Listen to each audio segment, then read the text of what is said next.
Bonjour et bienvenue chez DigiSchool, je suis Ariane, votre professeure de gestion. Nous allons aujourd'hui parler de la valeur financière fondée sur le patrimoine, c'est-à-dire le bilan.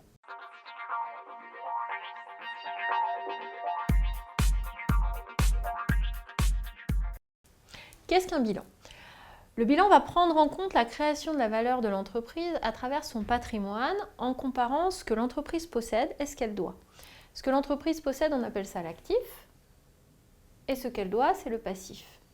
Alors il y a une règle très importante qu'il faut absolument retenir, c'est que le passif doit toujours être égal à l'actif.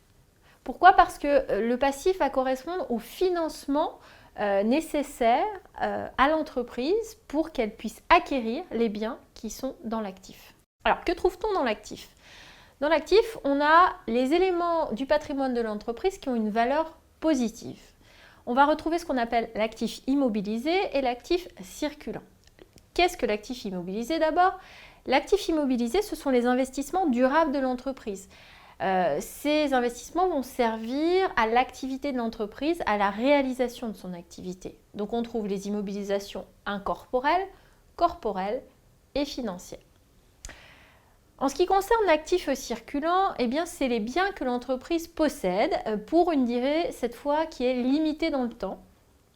Pourquoi? Parce que ces biens vont être renouvelés parce qu'ils vont être utilisés par l'entreprise et détruits pour l'activité économique. On trouve dans cet actif circulant les valeurs d'exploitation, les valeurs réalisables et les valeurs disponibles.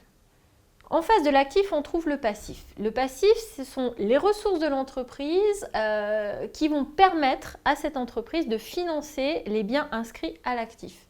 On va distinguer les capitaux propres et les emprunts bancaires et les dettes concernant également les fournisseurs. Alors, dans les capitaux propres, on trouve le capital, on trouve les réserves et on trouve les résultats. Le principal à connaître, c'est le capital, c'est les rapports qui sont réalisés par les propriétaires. Et puis les réserves, qui sont les parts que l'entreprise va mettre de côté de ses bénéfices. Le but, c'est de prévoir de futurs investissements, en fait. Voilà pour cette première explication sur le bilan. Je vous invite à consulter nos autres documents sur DigiSchool et je vous dis à bientôt.